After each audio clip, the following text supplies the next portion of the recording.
The first major player in the world of Elden Ring, the first demigod and the first shardbearer that we'll encounter on our journey, is Godrick. And while his story on the surface level might seem kind of plain and simple, there are a multitude of secrets associated with his domain and the stretch of his influence that require a keen eye and understanding about the history associated with his lineage. And so to clearly grasp the concepts and story of Godrick, we must first look to the very basics and beginning of our journey, through the lens of observation towards the Grafted King.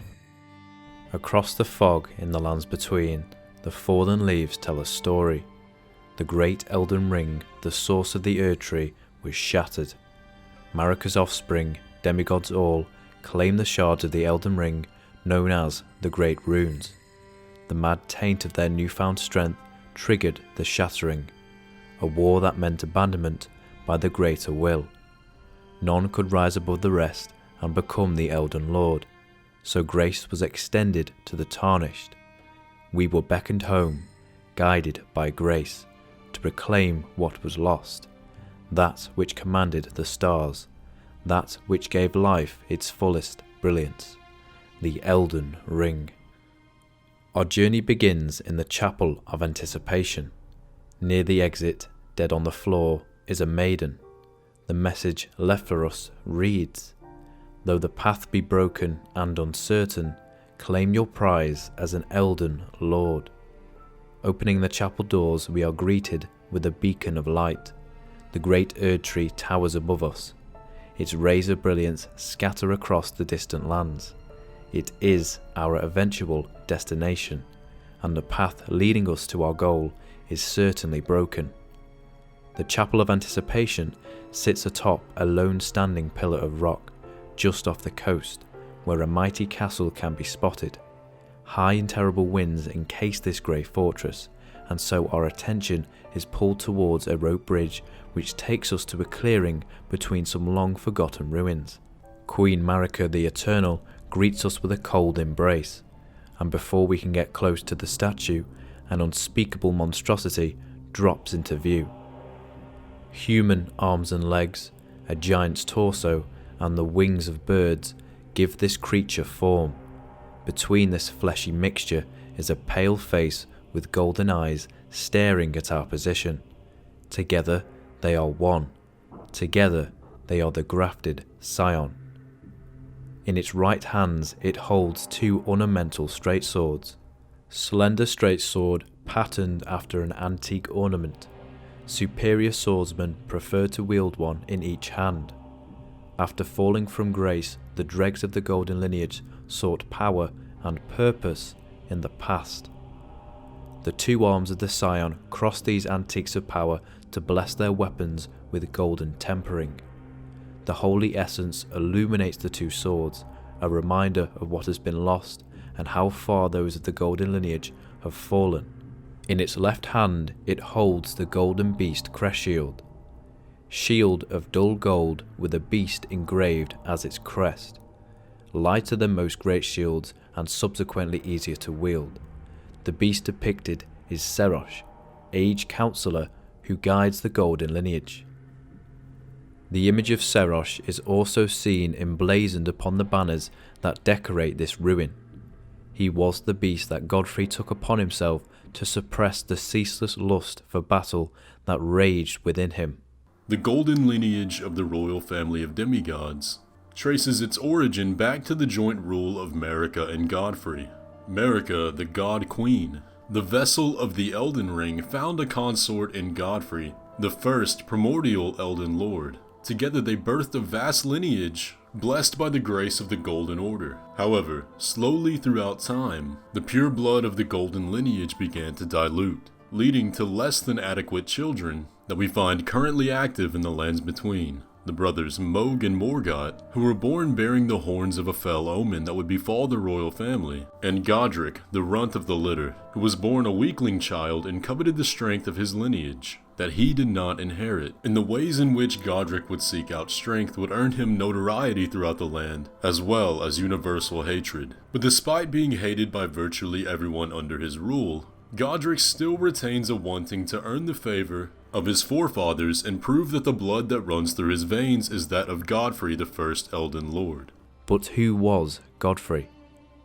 When Godfrey, first Elden Lord, was robbed of his grace, becoming tarnished, he took with him his kinfolk and left the lands between. After the long march of the tarnished came to an end, Godfrey divested himself of kinship, becoming a simple warrior once more. Weapon of Godfrey, Elden Lord. It was broken in a battle fought as leader of the tarnished during the long march. This weapon is symbolic of Godfrey's vow to conduct himself as a lord, later becoming an emblem of the Golden Lineage. In the days of the past, a crown was warranted with strength, and it is a crown that sits atop the head of the remnants of the Golden Lineage. But this crown no longer represents strength, only weakness and frailty. Returning to the ruined site of Marika, weakness may also be felt by the tarnished at this time. If weakness prevails and you fall to the grafted, you will then awake in a secluded cave littered with graves. A tall, slender ghost of a commoner can be seen sitting in a chair, overlooking the way down into the Cave of Knowledge. As you descend, you notice the continued sight of upturned graves, lids opened with remains scattered. Who has come into this graveyard and disturbed this many dead? What are they after inside of this Cave of Knowledge? The answer lies deeper within this pit of the past. Undead soldiers can be seen shambling about, brandishing their slender swords. Narrow blade carried by wandering nobles, made to be easy to wield. Dubbed with gold from tip to tail, it should fetch a good sum. This now dulled golden brilliance is a further reminder of how far this land and its inhabitants have fallen, clinging to the relics of old when they and their kin were high and mighty. Further inside the cave are more soldiers, yet they are a different breed to the slender nobles that came before. Heavily armoured and more well equipped, they prove more difficult. Their surcoats are split between the colours green and red, with each having a golden design. Armour worn by soldiers loyal to Godrick the Grafted. The surcoat depicts the distant Erdtree and the Beast Regent, an emblem of the Golden Lineage. Both are symbols of glory now past. Though not all of the demigod children of Queen Marika can trace their origin to the Golden Lineage, they still claim kinship with one another. And when the War of the Shattering broke out, it was easy to spy who the weakest among the half-siblings was. The battles of the Shattering found their way to Leyndell, the royal capital, where Godrick and his ilk called home. Godrick was spurned from the capital, taking with him treasures and relics of the past. However, he didn't spare any honor during the process, the details of which will be discussed later. But after fleeing the ire of General Radahn, he found solace in an abandoned castle in a region covered by a storm that none of his siblings sought to claim, a hostile region of demi-humans and dragons. Godrick the Grafted is the current ruler of the region named Limgrave, and his presence is felt all across this lush, expansive section of the Tenebrae domain. But there awaits one within this vibrant landscape that would deny the rule of Godrick, and that someone is a man named Kenneth Heights. This servant of true order and celebrated repudiator of the false is located near Mistwood. At first he is apprehensive, but quickly comes to appreciate the help of a tarnished. His bold claim of rightful ruler comes as a shock, as only soldiers of Godrick can be seen marching the roads of Limgrave. He then goes on to state that his fort has been lost to a knight commander from Stormville, and that we must proceed with caution, as Godrick often conducts tarnished hunts, where once captured you would presumably be taken back to Stormville, ready to be ripped limb from limb and placed upon a new master. It is evident so far that the dregs who descend from the Golden Lineage are requiring strength through any means necessary, and Godrick is no exception. He is most certainly a dreg, and runt of the litter. How then did this runt go on to acquire an army and a castle? Kenneth provides us with further information. Inside Stormville can be found a golden veil of intricate design, and it is this that allowed him to escape. When used, the Mimic's Veil will turn the user into an object or life form that matches the current surroundings. And if Godrick's surroundings were womenfolk, then this may explain his unscathed escape. Continuing with Kenneth, he goes on to say, located near the gatefront ruins is a memorial. The engraving reads, Godrick the Golden, humiliated, having tasted defeat by the hands of the blade of Michaela, now on his knees begging for mercy. The blade of Michaela is Melania, and it would appear that after this battle, Godrick lost more than his title. But the title of Godrick is an enigma in its own right. Before earning the name of the Grafted across Limgrave, the purveyor of this memorial sought to call Godrick the Golden. The only other person that we hear reference him in such a way is himself. So the reasonable assumption for this addressment in the memorial is that Godrick likely forced whoever created this to address him in such a way. But the title of Golden is not one that can be originated from Godrick himself, but rather the title first belonged to the favored child of Queen Marika, Godwyn the Golden. We know little about this favored child. However, it was his death that sent the world into a spiral of chaos, provoking both the wrath of Queen Marika herself, as well as possibly the wrath of the Erdtree. But in order to discuss this topic further, we need to turn our eyes to the castle Godrick currently occupies. There exists within Stormville a painting, the vista that the castle currently sits on, but you may notice something odd about it. Stormville itself is missing. However, we can still see the Divine Tower of Limgrave prominently, and this communicates a few things. That the castle is not older than the Divine Towers, and that it's also not older than when the ring was split into runes. The common consensus is that Stormville perhaps once belonged to Godfrey, but I believe with this painting it can now be argued that perhaps along with the title of Golden, Godrick may have usurped the castle as well from Godwyn the Golden, and we can find further evidence of this. Locked away in secret in the depths of Stormville Castle lies a power that Godrick failed to contain. For a reason unbeknownst to its inhabitants, Stormville houses a visage of the Prince of Death, a formless, soulless husk of Godwyn the Golden. Godrick's reasons for housing this visage are unclear. Perhaps he was attempting to graft it. Perhaps this is how he came to be in possession of the Anchor Rune of the Elden Ring, which also likely belonged to Godwyn the Golden at some point. Or perhaps this visage is also far older than the castle itself. Regardless, its being is not without its consequences. Clearly not one of Godrick's lot. I am Nefeli Lu, tarnished and warrior, like you. I'm here by decree of my father.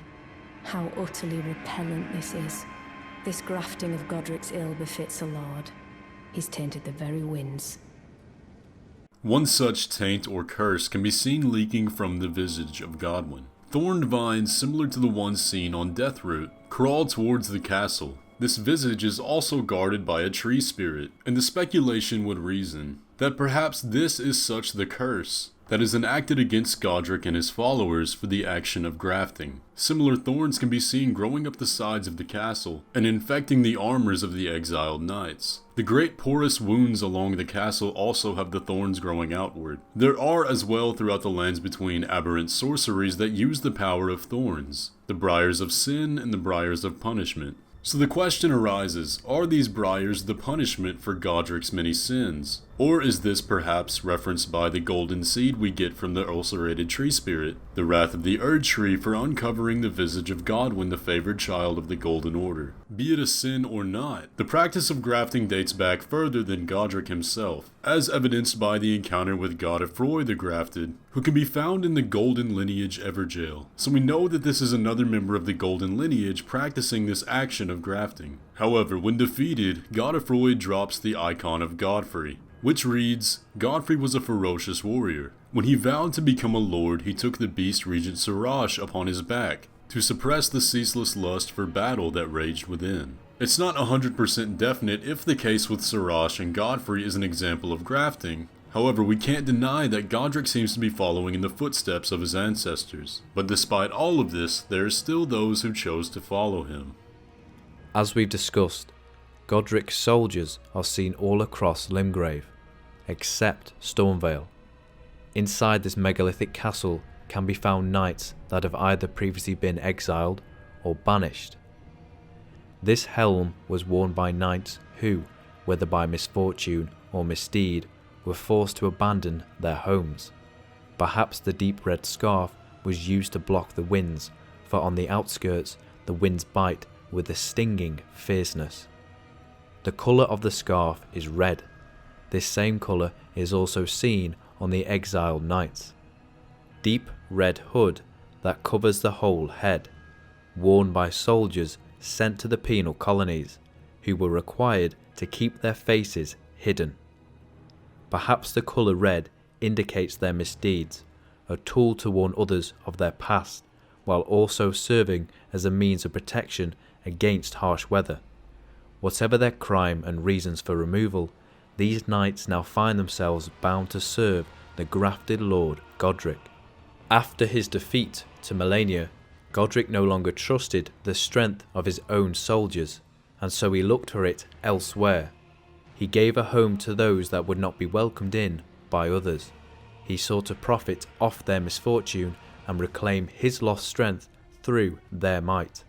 Godrick has also bolstered his ranks with mercenaries and crazed warriors, and these can be seen outside of Stormville. Helm worn by Caden sellswords, these hulking fearless mercenaries, said to hail from the mountaintops of the wintry north, are adept at fighting on horseback. Caden is the name of their home settlement. These sellswords serve as protection in several locations within Limgrave. They monitor the roads and keep watch over the undead nobles and soldiers that are seen digging through the earth at various locations. One such location of this instance is south of Agiel Lake. Here, the undead can be seen digging at a long-forgotten gravesite. These tombstones are relics of wars fought long ago, and it is here that Godrick may be hoping to uncover powers from the past to help him with his current affairs. Also close to this location, and atop the hill, is an encampment within the ruins that fell from the sky. Stone fragment found near places where ruins have fallen from the sky. These shards of stone are believed to have been once part of a temple in the sky. They glow with a faint light from within.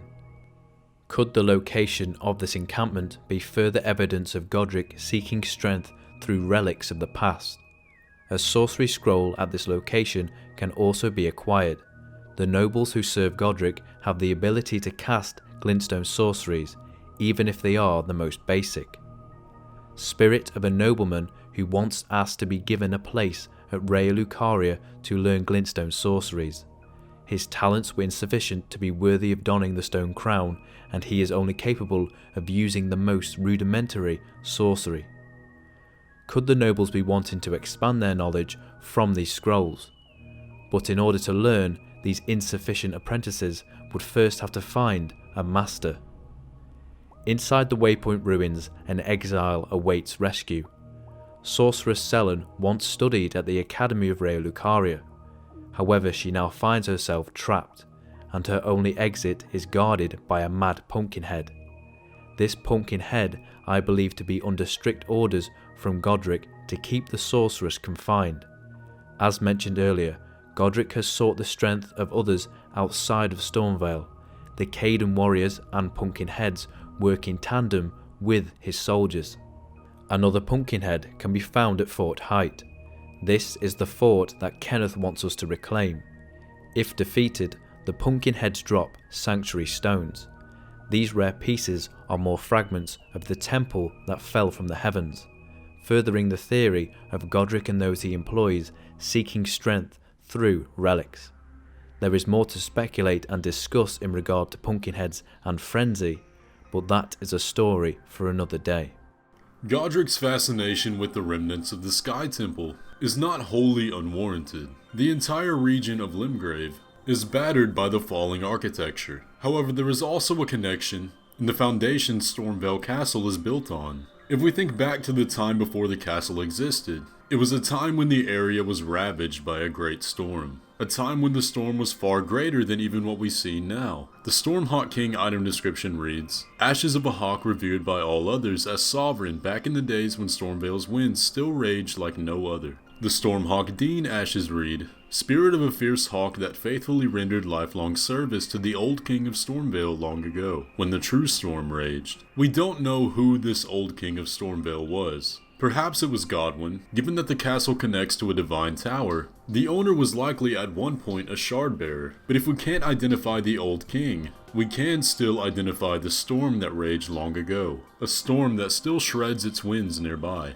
And a storm that is the origin of the fragmented pieces of the Sky Temple that we see all throughout Limgrave. That Sky Temple is the crumbling remains of Farum Azula, the true home of the Beastmen and the true home of the dragons. We won't go in depth on this area today, but we do need to keep in mind that a certain item here describes a prehistoric age of the dragons ruled by the Elden Lord Placidusax, god of the dragons. This will come into play later. Farum Azula is the home of the beastmen that Godrick campaigns against in Limgrave, and it is with them that Kenneth Haidt hopes to re-establish communications and good relations, restoring balance to the region. Also here in the Farum Azula Sky Temple, we can find several banished knights, the same knights that Godrick has under his command. So the question arises, did Godrick send them here on a campaign to find more strength? Or have they been here even longer? Because the storm that swirls here bears not only strong winds, but for a reason unspecified, can also contort time.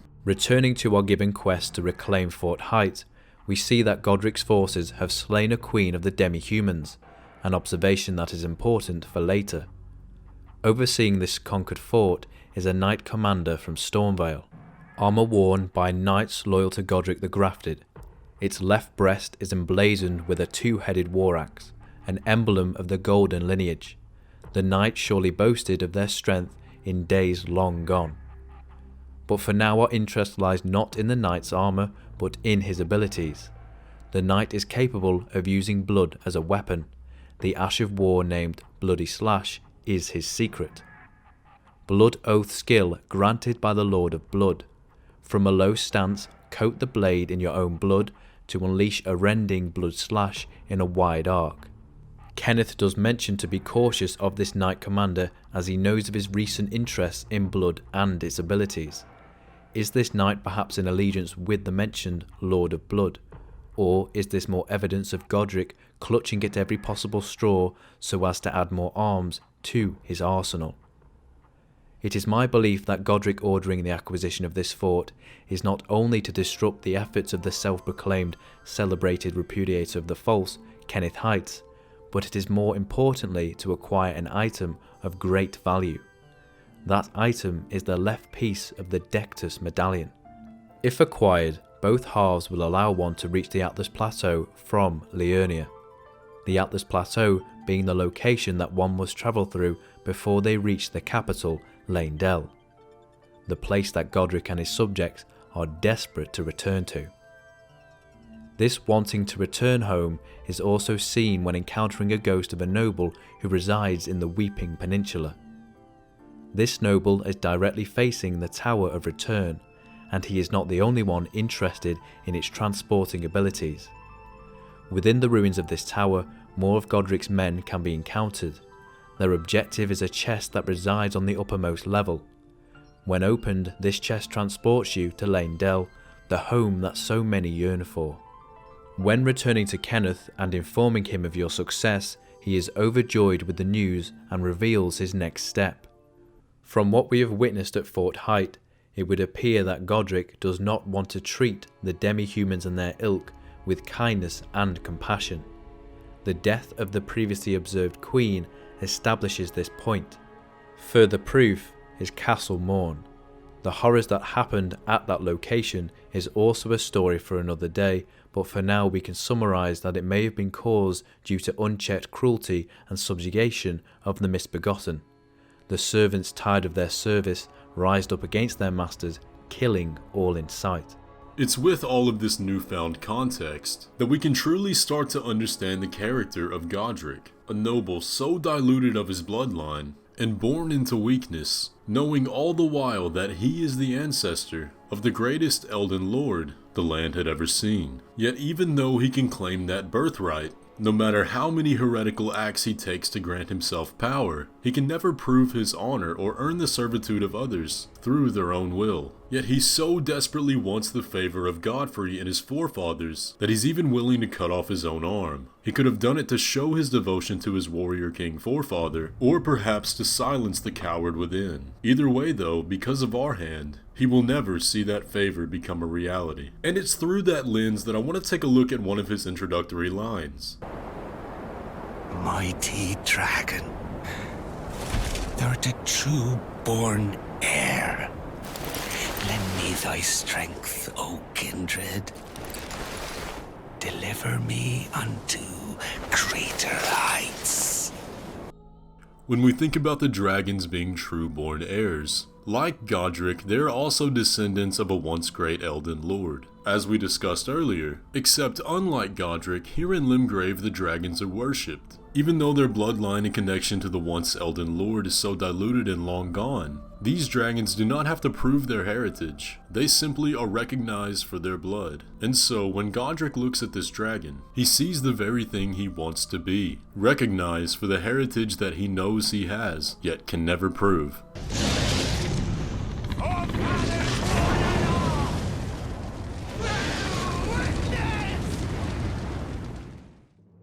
To conclude, let our attention fall once again on the ever-growing shoulders of Godrick. Living in the shadow of his forefathers, this pitiful diluted carrier of the Golden Lineage desperately clings to power. But even with his many hands, it still slips through his fingers. Once golden and now grafted, he searches for strength wherever it might be obtained. His soldiers dig through caves to acquire knowledge. They desecrate graves and sift through the ruins that once resided in the heavens. He employed those that had no home, as his own army was insufficient. He conducts hunts of those who might uproot him, and separates them from their limbs. He forever looks towards the capital, mirroring the design seen on his soldiers' surcoats. But he is no lion, he is a sheep, and no amount of borrowed strength will allow him to return home. He is to be pitied and not feared. Thank you guys for watching this far to the end of the video. This took a very long time to make, and please do me a favor and go show some love to Eredin. I can promise you, if you liked this video at all, you're going to love his channel. He's currently doing a full lore through of Elden Ring that I cannot recommend enough to you guys. He's one of the most thorough lore hunters out there. So thank you to him for helping me work on this video, and I really hope you guys enjoyed it. If you did, please leave a like on it, and subscribe if you're new around here, and I'll catch you in the next one.